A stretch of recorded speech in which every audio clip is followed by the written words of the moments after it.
एक बार पिता और पुत्र जल मार्ग से यात्रा कर रहे थे और दोनों रास्ता भटक गए। फिर उनकी नौका भी उन्हें ऐसी जगह ले गई जहां दो टापू आसपास थे और फिर वहां पहुंचकर उनकी नौका टूट गई।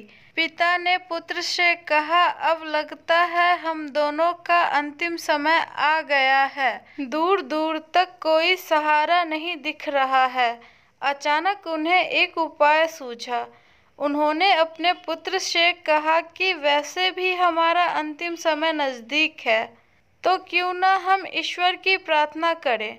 उन्होंने दोनों टापू आपस में बांट लिए, एक पर पिता और एक पर पुत्र, और दोनों अलग अलग ईश्वर से प्रार्थना करने लगे।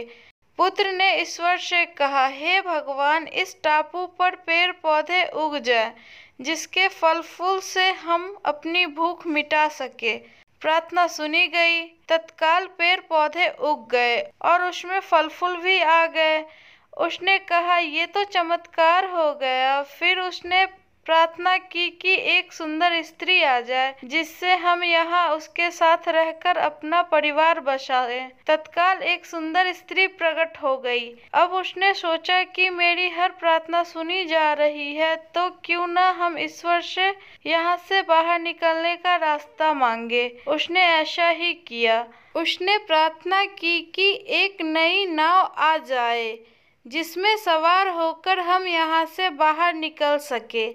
तत्काल नाव प्रकट हुई और पुत्र उसमें सवार होकर बाहर निकलने लगा। तभी एक आकाशवाणी हुई, बेटा, तुम अकेले जा रहे हो, अपने पिता को साथ नहीं ले जाओगे? तो पुत्र ने कहा, उनको छोड़ो। प्रार्थना तो उन्होंने भी की, लेकिन आपने उनकी एक भी नहीं सुनी। शायद उनका मन पवित्र नहीं है, तो उन्हें इसका फल भोगने दो। तभी आकाशवाणी कहती है, बेटा, क्या तुम्हें पता है कि तुम्हारे पिताजी ने क्या प्रार्थना की? पुत्र बोला, नहीं। तो सुनो, तुम्हारे पिता ने एक ही प्रार्थना की, हे भगवान, मेरा बेटा आपसे जो मांगे उसे दे देना।